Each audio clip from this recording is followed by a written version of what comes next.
Hello student, I welcome to all of you in 11th class physics. Motion in straight line के lecture number 3 में आज हम study करने जा रहे हैं स्पीड क्या होती है, वेलोसिटी क्या होती है और इसके साथ साथ आज हम स्टडी करेंगे कि एक्सीलरेशन और इसके टाइप्स क्या होते हैं।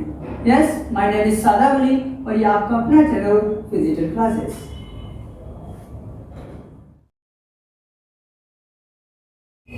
सो स्टूडेंट, सबसे पहले स्टडी करते हैं कि स्पीड क्या होती है। तो स्पीड की अगर हम डेफिनेशन की बात करें तो डेफिनेशन होती है it is distance covered per unit time.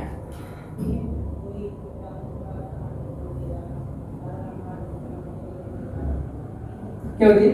It is the distance covered per unit time, that is speed equal to distance upon time, right? Speed को डिनोट करते हैं आप v से, डिस्टेंस को डिनोट किया जाता है s से और टाइम को डिनोट किया जाता है t से। तो आपका फॉर्मूला मिल जाता है डिस्टेंस अपॉन टाइम। अगर इसकी यूनिट की बात करें, किसकी बात करें? यूनिट की बात करें तो डिस्टेंस किस में मेजर की जाती है बच्चे? मीटर में मेजर की जाती है। और टाइम किस में मेजर किया जाता है? मीटर सेकंड में मेजर किया जाता है। तो इसकी SI यूनिट बन जाती है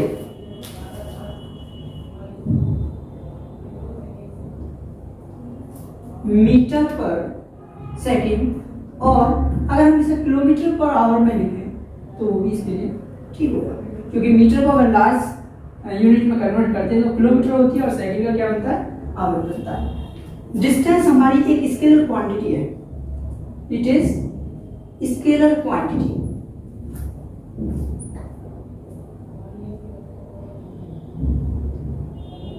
कैसी क्वांटिटी है?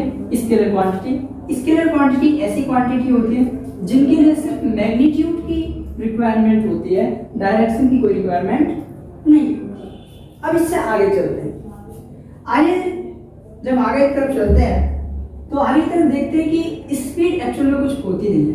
स्पीड तो सिर्फ हम ये 9th क्लास में बेसिक लेवल को कवर करने के लिए कराई जाती है। एक्चुअल में जैसे हमारा ये पाथ है, जैसे हमें A से कहाँ जाना है, हमें B पॉइंट तक जाना है और ये डिस्टेंस है हमारी 80 किलोमीटर। हाँ, 80 किलोमीटर, और इस डिस्टेंस को कवर करने में हमें लग रहे कितने? 2 आवर। डिस्टेंस हमारी 80 किलोमीटर, टाइम लग रहा है 2 आवर। अगर हम इसकी स्पीड निकालें तो स्पीड निकल के आएगी 80/2, यानी कि 40 किलोमीटर पर आवर। आपने ये तो बता दिया कि स्पीड आ गई आपकी 40 किलोमीटर पर आवर, लेकिन आपको एक चीज यहाँ पर बहुत मिसकंसेप्ट रहती है जिसके बारे में हम बात कर रहे हैं। क्या आपको लगता है कि ये जो स्पीड है 40 किलोमीटर पर आवर, इसी स्पीड से लगातार A से B तक कोई ऑब्जेक्ट गया होगा? नहीं, ऐसा नहीं है, क्योंकि रास्ते में बहुत सारे ऑब्स्टेकल्स आए होंगे, बहुत सारी रुकावटें आई होंगी, जिसकी वजह से क्या स्पीड कम या ज्यादा है। तो ये जो स्पीड आई है, ये इसकी आई है एवरेज स्पीड। कौन सी स्पीड है? ये है आपकी एवरेज स्पीड। तो सबसे पहले हम स्टडी करेंगे कि एवरेज स्पीड होती क्या है। क्या स्टडी करेंगे? एवरेज स्पीड होती क्या है। तो हमारा इसका फर्स्ट पार्ट होगा एवरेज स्पीड।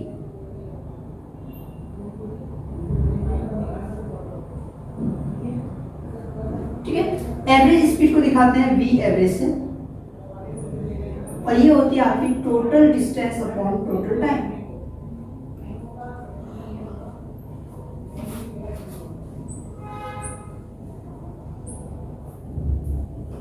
भाई टोटल डिस्टेंस क्या होगी?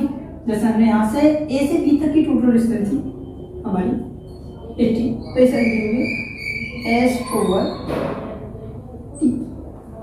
यानी कि V average is equal to S/T।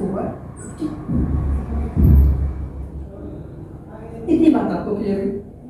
ठीक है, कुछ लोग इसे डेल्टा S/डेल्टा T भी लिखते हैं। क्या लिखते हैं? डेल्टा S/डेल्टा टी भी लिखते हैं। तो अब हम इसमें डिफरेंट केसेस करने वाले हैं कि जो हमारी टोटल डिस्टेंस और टोटल टाइम है ये किस तरीके से वेरी कर सकती है। तो अभी हम इसके केसेस क्या होते हैं जल्दी से इसमें नोट करें। तो हम करने वाले हैं एवरेज स्पीड के स्पेशल केसेस। क्या करने वाले हैं स्पेशल केसेस, और स्पेशल केसेस में केस नंबर 1 करते हैं हम। सपोज करो कि आपको ए पॉइंट से बी तक जाना है। कहाँ जाना है? आपको ए पॉइंट से बी तक ट्रेवल करना है, ठीक है। जब आप ट्रेवल कर रहे हैं तो ये ऑब्जेक्ट जो है, जो भी ऑब्जेक्ट यहाँ से मूव कर रहा है, वो फर्स्ट डिस्टेंस को कवर करता है v1 वेलोसिटी से, और सेकंड डिस्टेंस को कवर करता है, फर्स्ट डिस्टेंस को कवर करता है v1 स्पीड से, और सेकंड को कवर करता है v2 की स्पीड से। और इसे कवर करने में फर्स्ट स्पीड को टाइम लगता है t1 और सेकंड को लगता है t2। अब आपको निकालना है एवरेज स्पीड। क्या निकालना है? Average speed. ये क्या होता है? ये होता है total distance upon total time.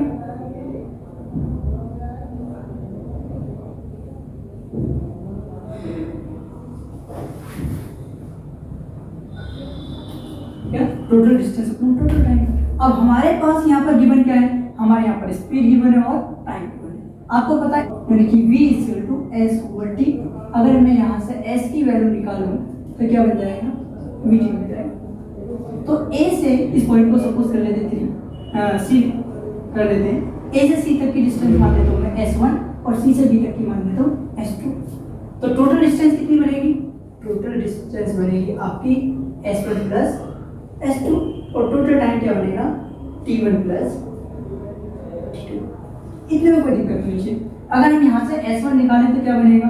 v1 t1 बनेगा, और s2 निकालें तो क्या बनेगा? v2 t2 बनेगा। इन दोनों वैल्यू को पुट कर दो यहाँ पर, क्या बनेगा? v1 t1 plus v2 t2 over t1 plus t2। अगर हम इसे और अच्छे तरीके से लिखें तो v एवरेज क्या बनेगा? v1 t1 plus v2 t2 over t1 plus t2। ये अंडरस्टैंड हुआ? एक तो आपको फॉर्मूला मिल जाएगी।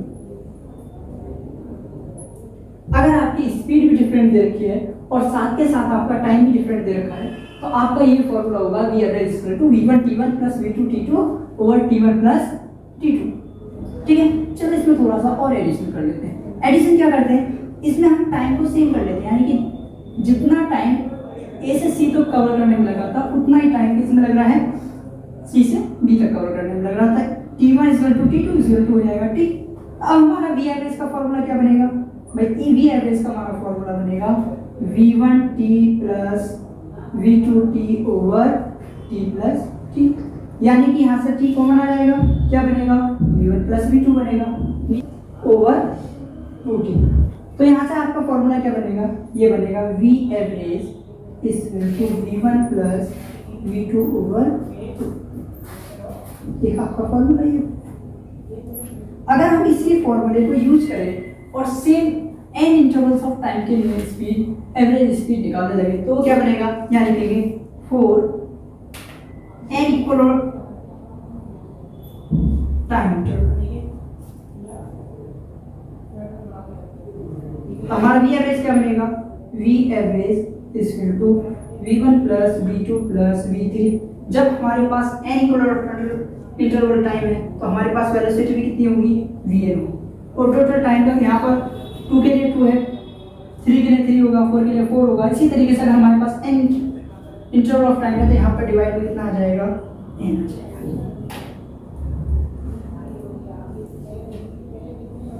ये क्लियर हुआ?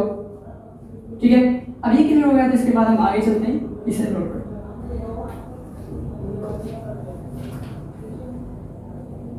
अब हम बात करते हैं केस नंबर 2 की।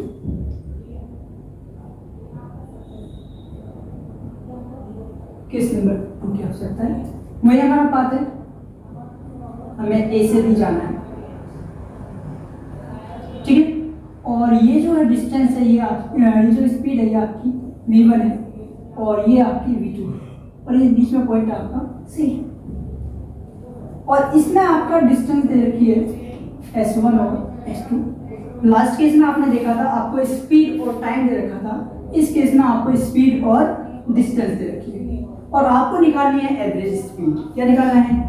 v एवरेज निकालना है। तो एवरेज स्पीड यानी कि total distance upon total time, यही होगा। अब यहाँ पर आपको स्पीड तो देखिए, स्पीड की जगह पे डायरेक्टली आप लिख सकते हो s1 प्लस s2। तो यहाँ टाइम की जगह पे क्या लिखेंगे? तो सपोज करते हैं कि इसमें लगता है टाइम t1 और इसमें लगता है t2। आपको पता है speed is equal to distance upon time, और यहाँ से हम टाइम निकालने लगे तो बन जाएगा speed over distance over speed. तो ये क्या बनेगा? ये बनेगा आपका s1 ओवर v1 और ये बनेगा आपका s2 ओवर v2 और यहाँ पे लिख देंगे हम t1 प्लस t2।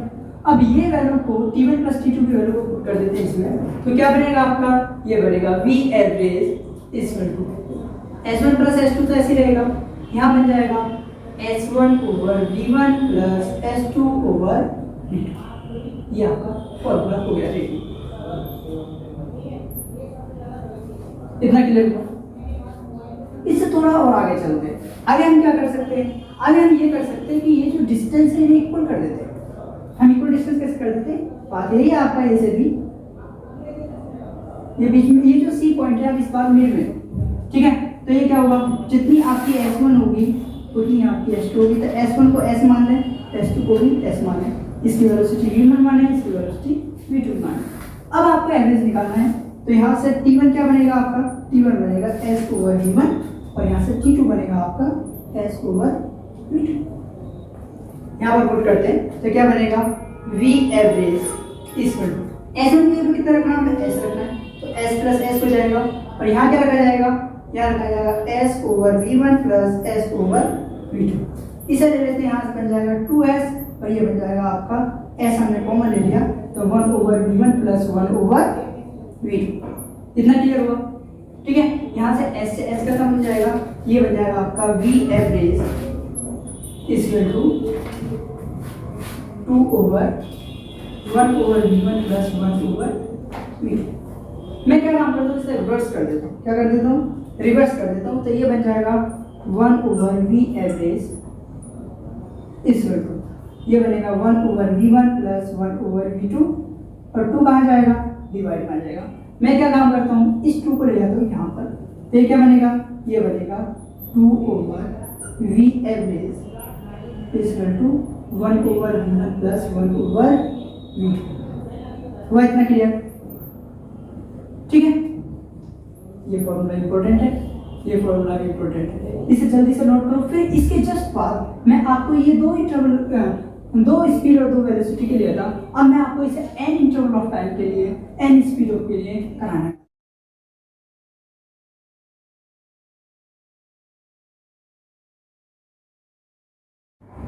अब हम देखते हैं कि ये अगर यही स्पीड 3 पार्ट में डिवाइड होती है, यानी कि a से b तक की डिस्टेंस को कवर करने में ये डिफरेंट वेलोसिटी से और डिफरेंट सेम स्पीड से सेम डिस्टेंस से कवर करता है, फिर क्या होता है? तो फिर ये बनता 3 over v average equal to 1 over v1 plus 1 over v2 plus 1 over v3। अगर ये 4 ये कितने के लिए? 3 इक्वल डिस्टेंस के लिए।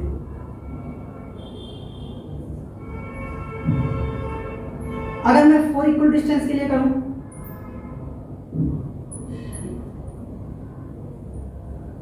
तो 4 इक्वल डिस्टेंस के लिए क्या बन जाएगा?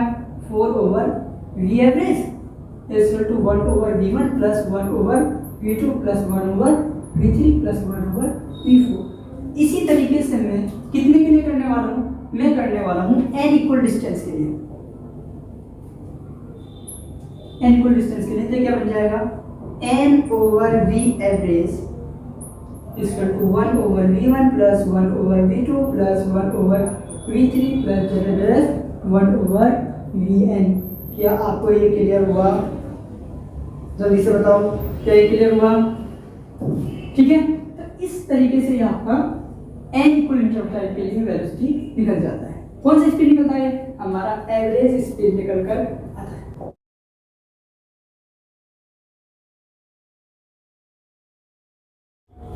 अब हम इसके बात करने वाले हैं इंस्टैंटेनियस स्पीड। क्या करने वाले हैं? सेकंड इंस्टैंटेनियस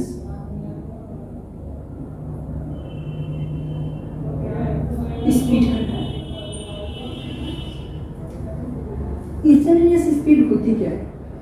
इंस्टेंट का मतलब होता है किसी पर्टिकुलर टाइम पर। क्या होता है? इसे लिखेंगे the speed at a particular time. इसे क्या बोलते हैं? इंस्टेंटेनियस स्पीड के नाम से जाना जाता है। ये होती क्या है? इसके बारे में करते हैं। तो ये होता है VINS, ठीक है? INS means instantaneous. ये होता है आपका limit delta t attends to 0। ये होता है delta S over delta t। या फिर जब हम इसे सॉल्व करते हैं तो ये बनता है आपका V instantaneous equal to ds over dt। ठीक है? ds over dt। इस फॉर्मूले को आप ध्यान रखेंगे, बहुत ज्यादा आपका काम आने। एक छोटा सा क्वेश्चन करते हैं जिससे कि आपको आसानी से समझ में आए।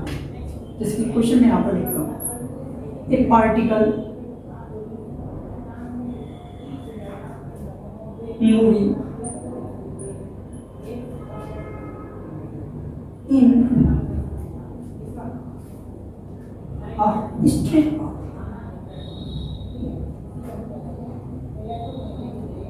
and cover distance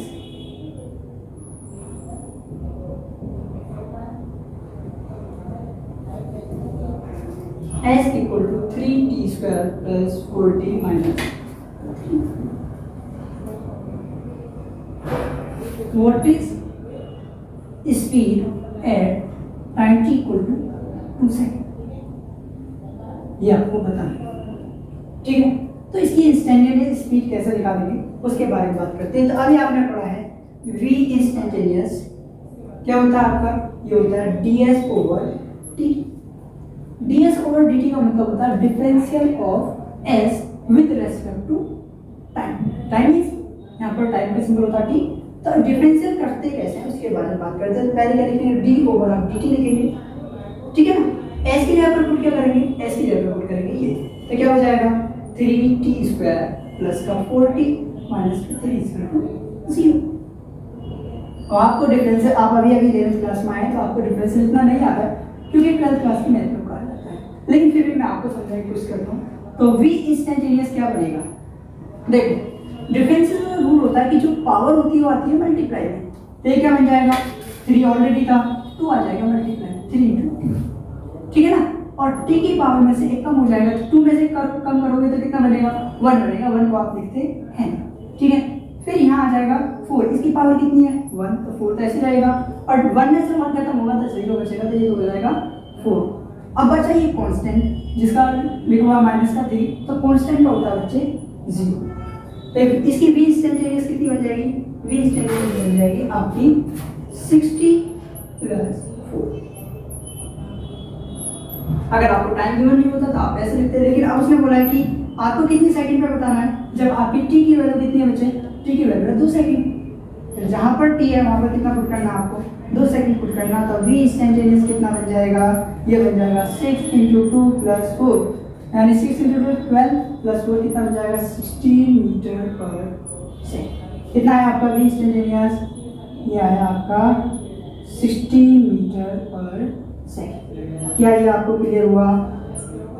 आज ही क्लियर हुआ?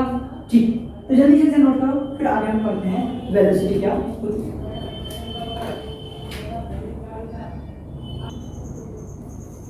तो नेक्स्ट टॉपिक है हमारा वेलोसिटी। क्या है? वेलोसिटी। वेलोसिटी क्या होती है? वेलोसिटी होती है इट इज अ डिस्प्लेसमेंट, क्या? Displacement per unit time.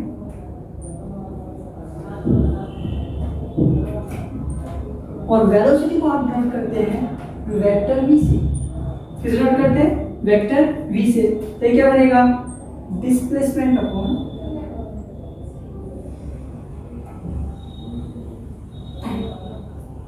आपको पता है लास्ट लेक्चर में आपको डिस्टेंस डिस्प्लेसमेंट मैंने कराया था, तो डिस्प्लेसमेंट को ड्रॉ करते हैं वेक्टर r से और टाइम को करते हैं t से, तो वेक्टर v इक्वल टू क्या बन जाएगा वेक्टर r ओवर,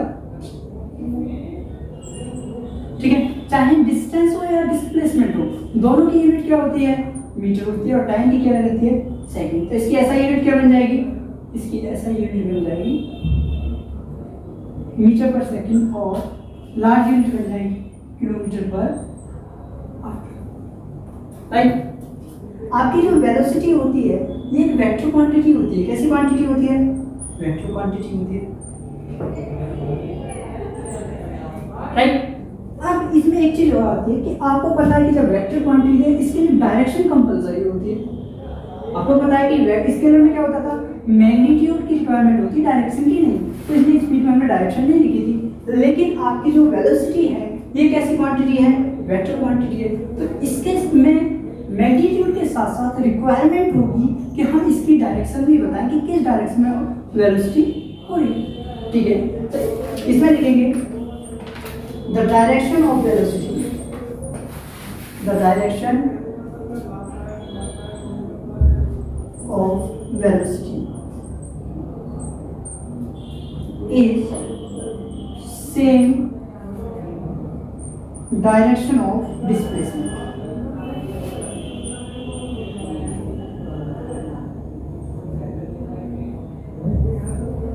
यानी कि जिस डायरेक्शन में आपका डिस्प्लेसमेंट होगा उसी डायरेक्शन में क्या होगी बच्चे आपकी वेलोसिटी की डायरेक्शन होगी। इतने में आपको मेरे हिसाब से कोई दिक्कत नहीं होनी चाहिए, ठीक है।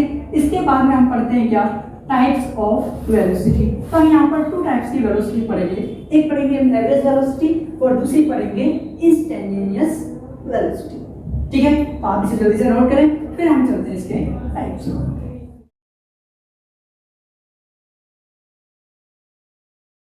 तो अब हम बात करने वाले हैं एवरेज वेलोसिटी, किसकी बात करने वाले हैं, फर्स्ट पार्ट होगा हमारा एवरेज वेलोसिटी।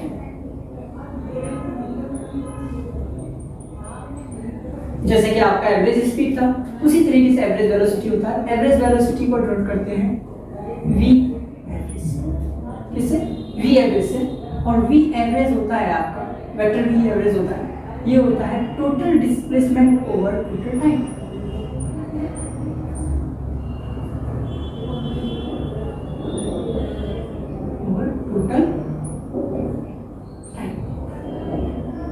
ठीक है।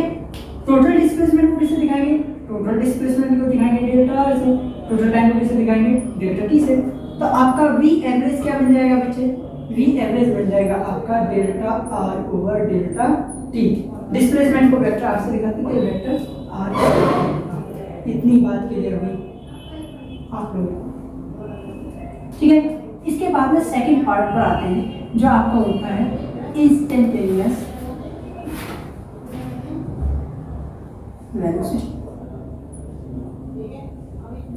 इंस्टेंटेनियस वेलोसिटी को कैसे लिखेंगे, जैसे कि आपने इंस्टेंटेनियस स्पीड को लिखा था, तो बस इसके ऊपर क्या लग जाएगा वेक्टर लग जाएगा, लिमिट सेम टू सेम रहेगी, ये डेल्टा टी अटेंड्स टू 0 होगा। कुछ लोग इसे टेंड्स टू 0 बोलते हैं, लेकिन ये होता है अटेंड्स टू 0, ठीक है। तो ये बन जाएगा delta R over delta T, और इसे अगर हम सिंप्लीफाई करके लिखेंगे तो ये बन जाएगा आपका क्या v instantaneous equal to D R over D T.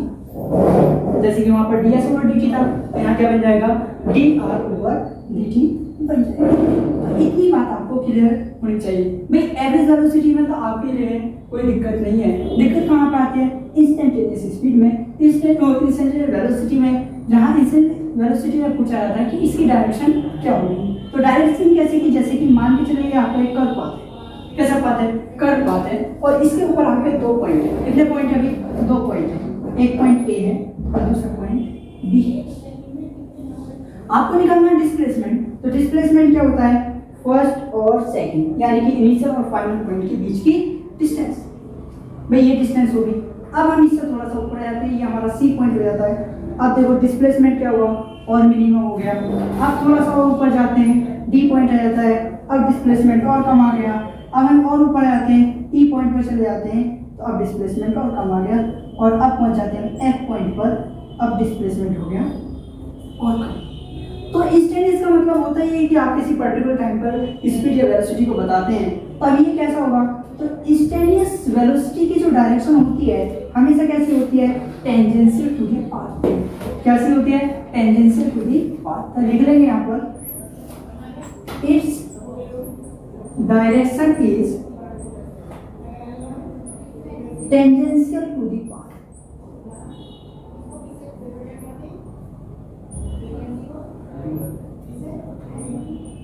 क्या आपको याद रहेगा ये? ठीक है, तो इसी के साथ में आपका स्पीड और वेलोसिटी होता है खत्म। अब नेक्स्ट टॉपिक होता है जिसे बोलते हैं हम एक्सीलरेशन। ठीक है, तो इसके बाद हम करते हैं एक्सीलरेशन। जल्दी से आप इसे नोट कीजिए।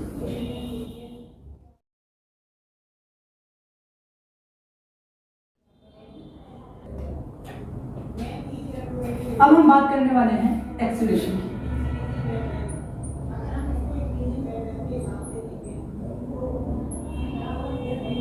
एक्सीलरेशन होता है, तो एक्सीलरेशन होता है rate of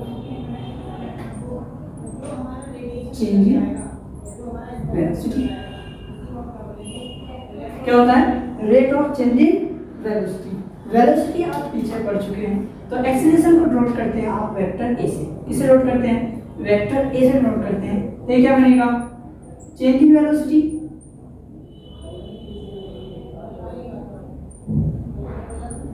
over change in time. या फिर आप इसे क्या लिख सकते हैं? इसे आप लिख सकते हैं टाइम इंटरवल या टाइम पीरियड।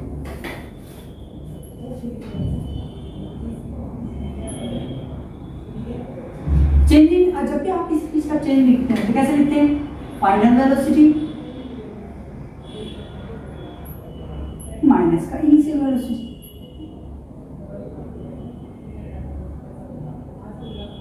अपॉन में चेंज इन टाइम या फिर टाइम इंटरवल।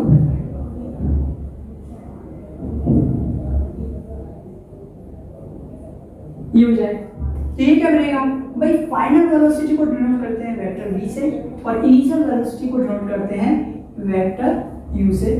और चेंज इन टाइम क्या होगा? टाइम इंटरवल क्या होगा? ये होगा आपका डेल्टा t। तो एक तो फॉर्मूला बन जाएगा आपका ये। ठीक है, या फिर इसे कैसे लिख सकते हैं? इसे लिख सकते हैं vector a equal to delta v, यानी कि change in velocity over change in time. लेकिन देखो आपका जो एक्सीलरेशन है ये वेक्टर क्वांटिटी है। कैसी क्वांटिटी है?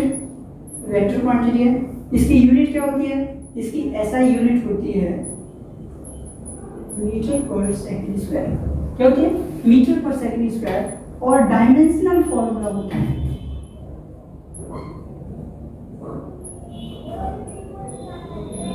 कौन सा फॉर्मूला? डायमेंशनल फॉर्मूला होता है एल टी माइनस का। ठीक है, अगर स्टैंडर्ड फॉर्मेट में लिखते हैं तो ये बन जाता है m0 LT माइनस 2। ठीक है, अब बात करते हैं इसकी डायरेक्शन की। तो डायरेक्शन क्या होती है? डायरेक्शन होती है इसकी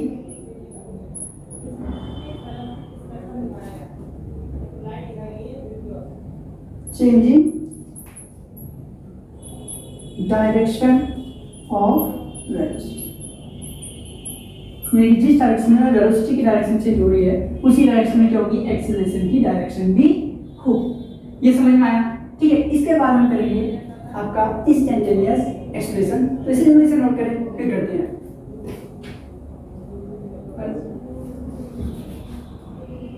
अब इसके बाद बात करने वाले हैं हम इंस्टेंटेनियस एक्सीलरेशन की। किसकी बात करने वाले हैं? हम बात करने वाले हैं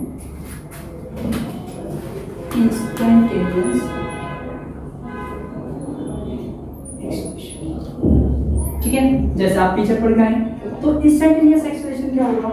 ये INST लिखेंगे। ये होगा आपका लिमिट, हमेशा की तरह limit delta t attends to 0 होगा। ठीक है ना? चेंजिंग वेलोसिटी को क्या लिखेंगे? डेल्टा v ओवर डेल्टा या फिर इसे सॉल्व करके कैसे लिखेंगे, ये बनेगा आपका v instantaneous equal to dv over dt। ये आपको क्लियर हुआ। इसके बाद में आगे बात करते हैं, छोटा सा न्यूमेरिकल लिखते हैं, बहुत छोटा सा न्यूमेरिकल क्या लिखते हैं, एक पार्टिकल मूविंग, पार्टिकल ले लो या फिर बॉडी ले लो, एक particle moves with velocity v is equal to 7t cube plus 4t square minus 8t। ये आपको दे, ठीक है। क्या वेलोसिटी क्या दे दी आपको, डायरेक्ट वेलोसिटी नहीं कि इतने मीटर पर सेकंड या इतने किलोमीटर पर सेकंड, आपको किस में दे दिया, फंक्शन टाइप में दे दिया, और आपको इसकी इस एक्सेलरेशन बताना है। What is acceleration at t equal to 3 second, 3 second पर आपको बताना है। अभी आपने निकाला है a इक्वल टू क्या पड़ा है, dv ओवर dt, इस वैल्यू पे हम रखते हैं d ओवर dt, वैल्यू क्या रखी जाएगी भी आपकी 7t की cube plus 4t square minus का 8t।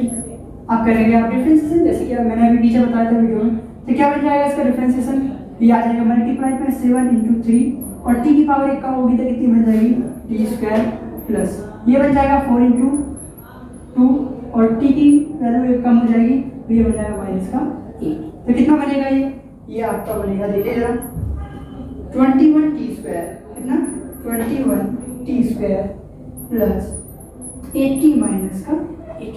कितने सेकंड पर पूछ रहा है, इसे पूछा आपसे 3 सेकंड पर, तो जहाँ जहाँ पर आपका t है वहाँ कितना पुट करोगे, 3 सेकंड पर करोगे, तो e बराबर क्या बन जाएगा 21, 3 का स्क्वायर प्लस 8 × 3 माइनस का 8, कितना बनेगा 21 × 9 प्लस 24 माइनस का 8। ठीक है, जब इसकी मल्टीप्लाई करो कितना बन जाएगा 9 और ये बन जाएगा आपका 8। ठीक है ना, 24 में से 8 करोगे तो ये बन जाएगा 16। अब इन दोनों को जोड़ के लिख दो तो एक्सेलरेशन कितना आएगा आपका, ठीक है, एक लार्ज वैल्यू आएगी। 9 और 6 कितना होता है, 9 और 6 होता है 15, 8 और 1 कितना होता है 9 और 1 कितना हो जाएगा 10, ये हो जाएगा 205 मीटर पर सेकंड स्क्वायर। क्या आपको ये क्लियर हुआ, ठीक है, यही क्या हुआ इसका आंसर। ठीक है, इसी के साथ में एक्सेलरेशन होता है आपका खत्म।